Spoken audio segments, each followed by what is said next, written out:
Discussions on video game controversy, contention, and conflict are the foundation of many a message board. We're ready to embrace hardline declarations, thoughtful opinions, dividing polemics, and weigh the rebuttals and endorsements to render a definite, if uneasy, judgment from our staff. Simply put, if someone at GT has a strong opinion, they'll raise their voice, release a statement to their peers, and receive feedback. Agree or disagree? You'll have to see, but it's not over until you weigh in, vote on the outcome, leave a comment, and let your voice be heard in the final verdict. You got that? All right.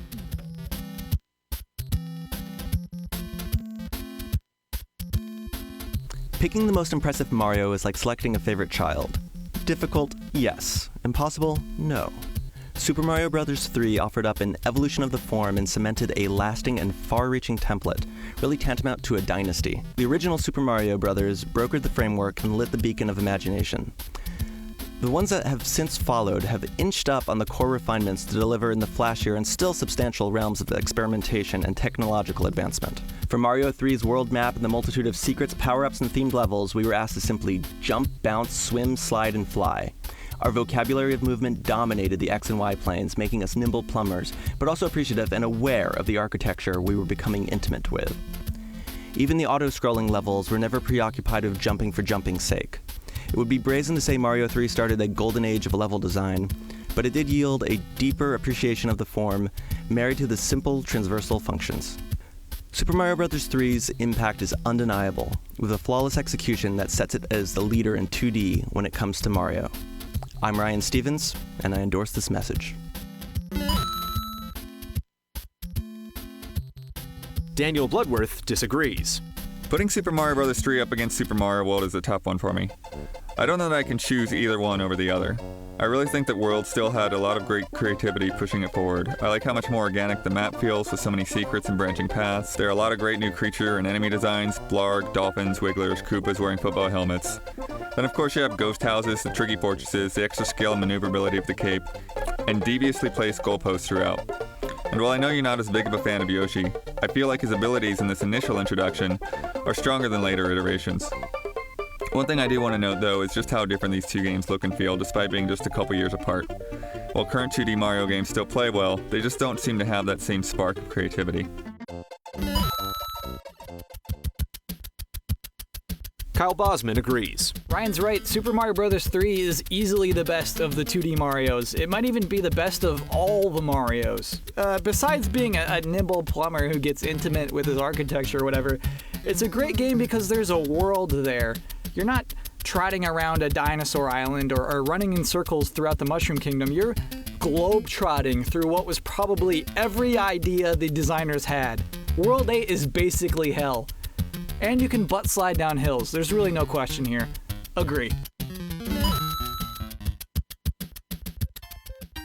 Justin Spear disagrees. There's so much great design in these two games that Nintendo could keep combining and recombining elements and always have something entertaining. And that's pretty much what they've been doing with the new Super Mario Bros. Series. Super Mario Bros. 3 is brilliant. I think it takes more creative risks than Super Mario World. I think it's more weirdly charming. There are a lot of special things about this game, but I don't think it's a pinnacle. I think that if you multiplied the quality times the quantity for both of these games, Super Mario World would give you a higher number. It's the best game in the series. Mike Damiani disagrees. Super Mario Bros. 3 might deserve credit for its innovations, but Super Mario World took everything Super Mario Bros. 3 did and refined it. The overall map in Super Mario World was no longer a static field of level icons and background animations. There were now secrets to be found, including hidden shortcuts and secret paths. Super Mario World also introduced new enemies and obstacles that felt different from anything that came before. Ghost houses were puzzling levels that held plenty of secrets and frustrations. Riding on dolphins across the shallow waters was amazing, and running up a wall for the first time seems so simple now, but was such a big deal back then. Lava-covered dragons, Goombas floating in bubbles, and fire-breathing rhinos were just a small sample of the memorable foes that populated this world.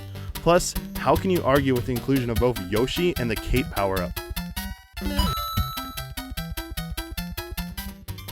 Brandon Jones agrees. Super Mario Bros. 3 is simply the most polished game on the platform. There's a certain simplistic charm to the NES library. Most games only use a handful of colors, many have unavoidably weird sprite movement and animation effects in the environment. Some of the most cherished games of the 8-bit era have this kind of acceptable bugginess, but Super Mario Bros. 3 is a well-oiled machine. It's the culmination of all Miyamoto and company had learned in the 5 years since the Famicom launched in Japan. It's one of the most colorfully diverse games on the NES, and no 2D Mario since has seen more significant upgrades. The map structure alone is still being replicated in 2D-ish Mario games on the Wii U.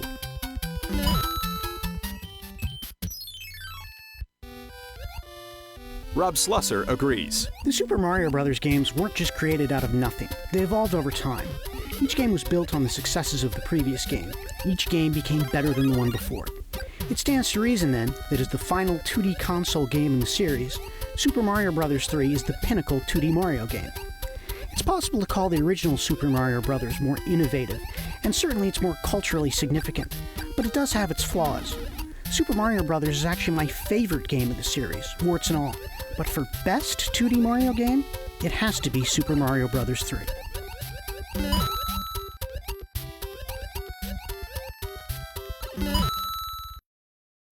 Ryan Stevens responds. I'm flabbergasted. Not because it's so close, but because Mario 3 won out. I knew Super Mario World would be the main contender, but Yoshi just never really felt fleshed out to me, except maybe as a suicidal accomplice to help Mario reach new heights. I do love the ghost houses, but not as much as Karibo's shoe. Super Mario World's multiple exits sometimes felt more cute than clever, though the endless circle in Forest of Illusion is pretty cool. And Mike, speaking of world maps, remember the hammer? Yeah. Obviously they are both great games, but 3 just felt tighter and better directed, with World making use of all the new bells and whistles. The more controversial statement would be that I was never a big fan of the cape, P-Wing for life, but I'll shut up about that. And Kyle, thanks for agreeing, even if you accented my peculiar peccadillos for verbose verbiage and alienating alliteration. It's been a week since we launched the final verdict, and our first episode revolving around the ending to Mass Effect 3 certainly got a response. You know how we felt, however, we asked if you agreed or disagreed with Justin's statement on our Facebook poll, and the results were staggering. With over 800 votes, the vast majority of users agreed with Justin's notion that Mass Effect 3's ending failed to provide a logical and satisfying conclusion to the series.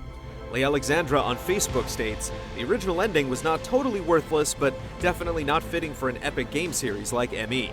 I, for my part, am glad that they decided to heed our calls and advance it at least a little. Another commenter, Portnox, said Justin Spear is right on with his opinion. Next time we will expect less and maybe be pleasantly surprised. We have a feeling this debate will continue for quite some time. So what do you think about this week's verdict? Jump on and vote on the poll and share your comments because we want the conversation to extend out to you, the viewer.